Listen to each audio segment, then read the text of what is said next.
All right, so we're doing something funny here because Captain is our cameraman. Captain has muted himself and taken his headphones off. Oh, okay. But, you know, we need him recording this because now it's Burns' turn. Oh my gosh. So, we're cutting to Burns. Wonderful. I guess it's Burns' turn now. Okay. Yeah, she's gonna get in, and it looks like there's just one more room left. Yes. Heading straight for it. All right. The final door opens, and inside is a description which Madeline is going to navigate to and then read. A small bedroom with one window that has thick drapes over it. There is a bed with a small nightstand beside it, a large wardrobe.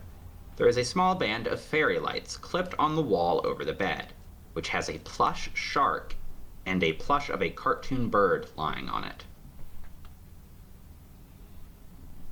Aw, cozy. Alright. For curiosity's sake, Burn goes straight to the window and peeks out. Is it a nice view? It's all right. She could probably see the cafe across the street from here. She'll go ahead and close the drape, and she's gonna open the nightstand. I think inside, nothing too surprising, you know. Madeline pauses as she realizes she doesn't really know what normal people keep in their nightstands. Well, generally, people put things that, I'm a little embarrassed, like maybe medicine or like toys. I feel like people put their toys. Right. That's where my mind went. The only thing in my nightstand is sex toys. Toys. It's literally just sex toys and nothing else. And I'm like, what do people who aren't perverts put in their nightstands? I'm not sure what nightstands are actually for, if not perversion. Maybe like books that people read, maybe like sleep medicine. Yeah, like maybe stuff like that. I was thinking like a little tiny dream journal maybe or something like. Yeah. I'm sure wholesome people use it for storage too or something. Probably at least like one vibrator. Like why not? Come on, yeah. Why not? Let's not be prudes here. Yeah. People who read also like to get off. I've seen the TikTokers. I've seen the TikTokers. That sort of thing. But yeah, nothing that immediately catches Burns on. Okay. She will close it, open up the wardrobe. Maybe there's something hidden inside. The wardrobe contains, from just a glance looking through it, normal clothes, you know, comfy hoodies, sweatpants, some nicer blouses, t-shirts, pants, skirts, and underwear. Okay. She'll, like, push clothes aside, see if there's any, like, hidden boxes or anything, like, maybe a hidden compartment on the back wall. Just thoroughly examine the inside. All right, I would say for a little time spent exploring it, she is fairly certain there is nothing. There is no such hidden compartment or anything like that. It seems to be a fairly bog standard wardrobe. Okay. Newer one, cheap wood. IKEA. Yeah. She's gonna look under the bed next. Yeah. I think probably she sees a few more plushes and stuff that have fallen under the bed. Aw, cute. Okay. Last I think she'll check, is that a closet door on the foot side of the bed that opens out? Yes. She'll peek inside there. I think it is mostly cleaning supplies. Okay. Just double checking on, does anything look like it's been disturbed? Like maybe any chemicals one might use to harm themselves? Anything like that? Give me a visual calculus check. Sure thing.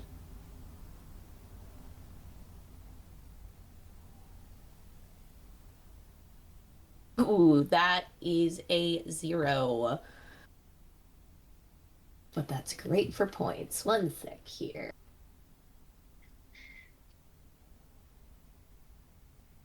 Yeah, from looking at them, she has no idea. They could have been recently disturbed, or they could have been in here for months. She will make a point to keep an eye on that. Maybe Cessna's super nose will be able to tell. Her nose knows. Nose. Okay, and I think with that, after a cursory look through, she'll text. In fact, I'll text Cap this. Should I do it in the chat actually?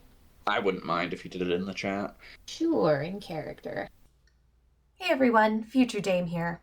I'll be reading a few things out loud throughout this episode. Burns' text says, "Found her bedroom with cleaning supplies. Don't think they were used in this supposed suicide, but maybe you'll sniff something I can't. Door's unlocked, come in whenever."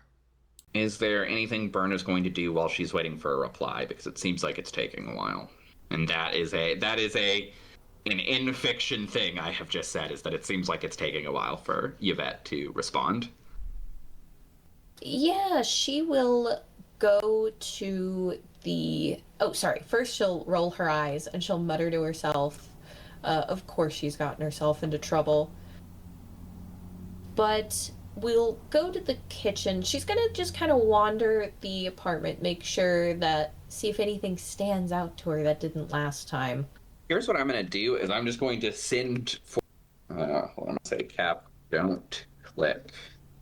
Just in case. I'm going to send the descriptions of each of the rooms that she has been in, and then you can just look over those and decide if anything that is mentioned sticks out to her. Okay. And if nothing does in fiction, Byrne will bum around and. I'm guessing Emily doesn't have like a TV or something. I don't think we've seen one mentioned. Well, Byrne would probably like sit on the couch and watch TikTok videos or something until Cessna comes back. She doesn't want to wander too far. Yes, that is... And if Cessna starts a gunfight or something... With the mother. She's down there getting in a shootout with Miss Zhang. Who even fucking knows? Maybe she's a werewolf or something. Oh my god. Maybe they're all werewolves. Maybe all of Canada is a werewolf. Holy shit. She gets scared. Something about the quiver you put in the voice there really got me.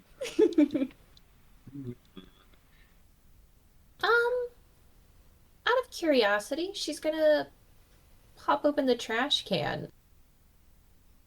Can tell a lot about people by what they throw away. The most recent thing towards the top is a bag of pre-diced frozen, what was clearly once a bag of pre-diced frozen vegetables, as well as a empty can of soft cat food. Ah, mystery solved. Awfully suspicious to decide mid dinner cooking to murk oneself. That was okay. Probably not worth rummaging around too much in there. She'll peek open her cabinets just to see what she's got lying around in there. In cupboards. Yeah, cereals, 9-year-olds. No, not that. There's like cereals, normal hard cat food, bag of the stuff, orange bag of cat food. There is,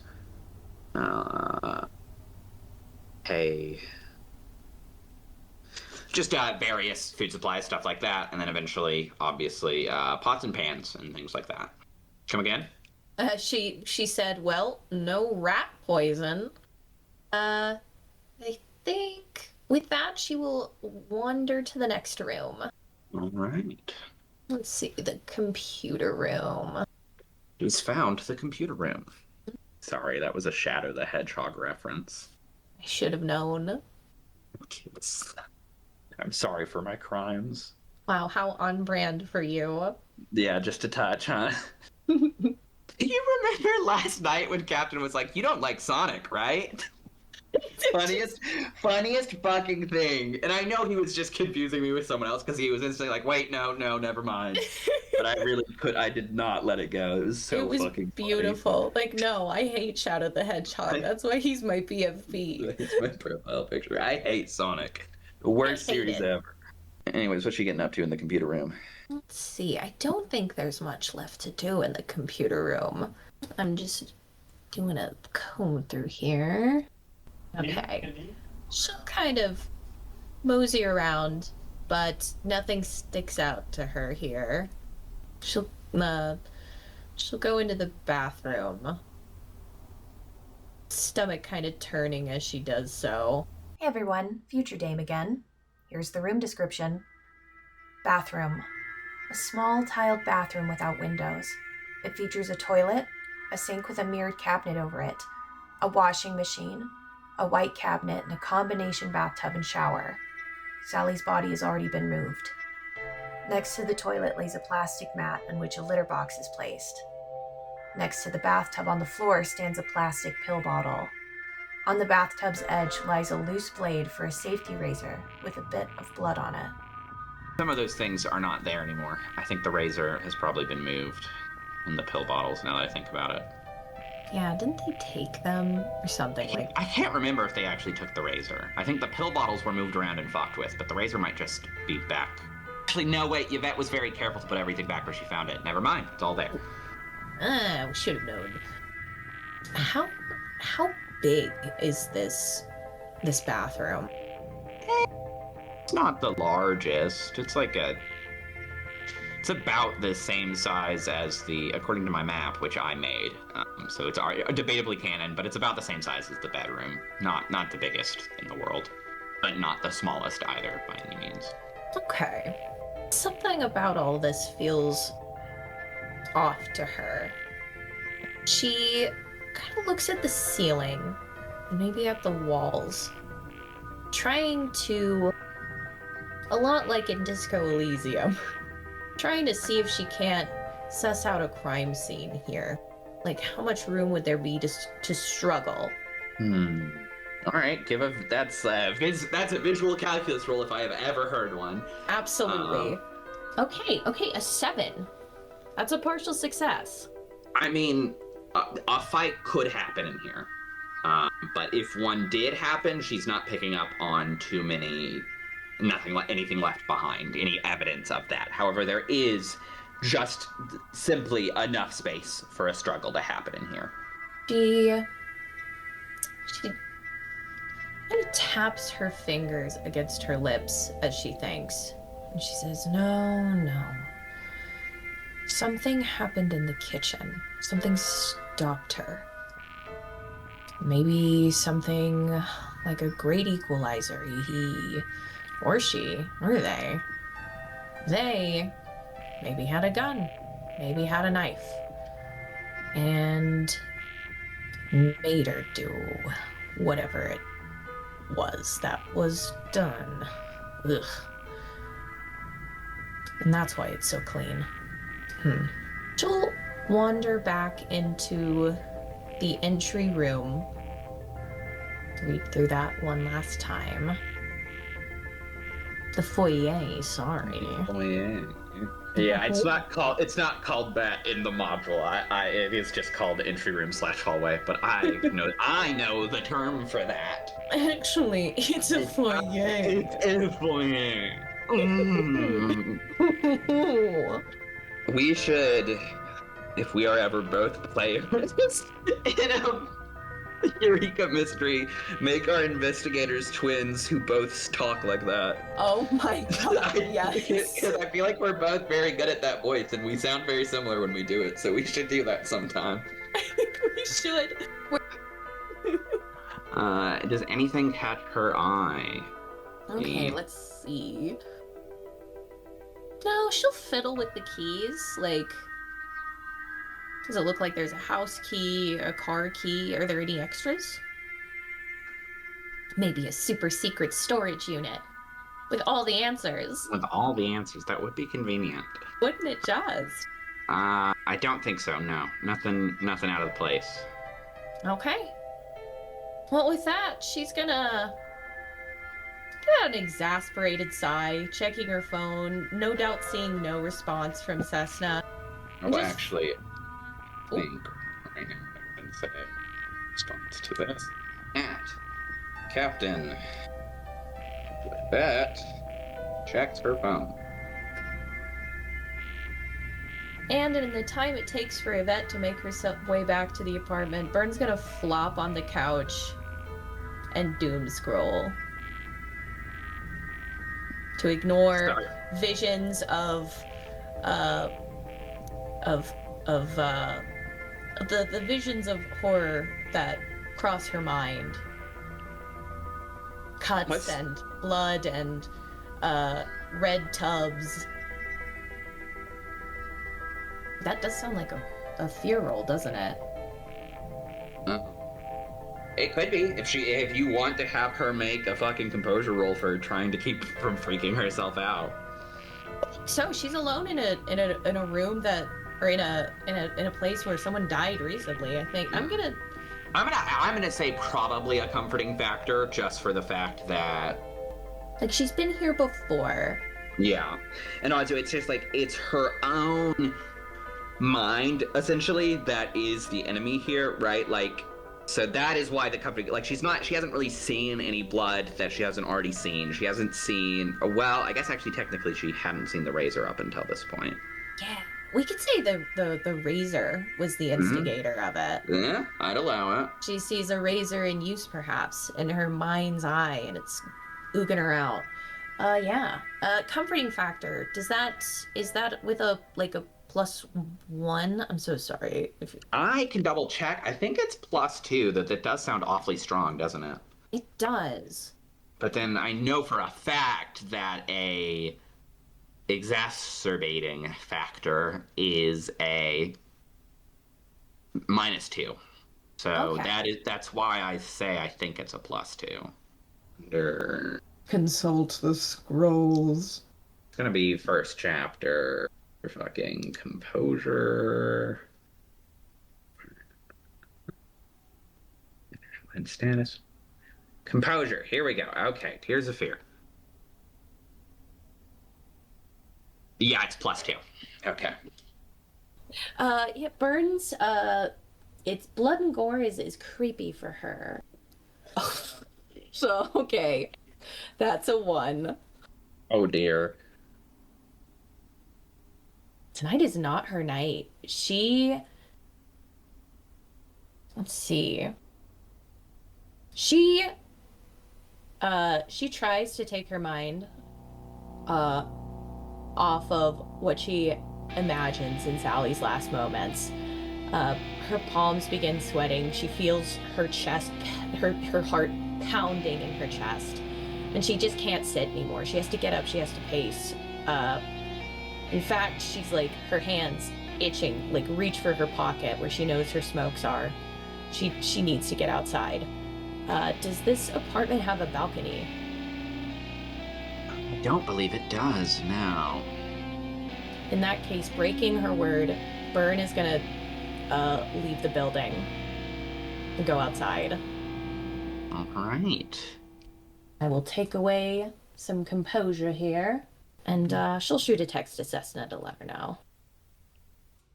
Cessna replies, "Okay, I got PES number.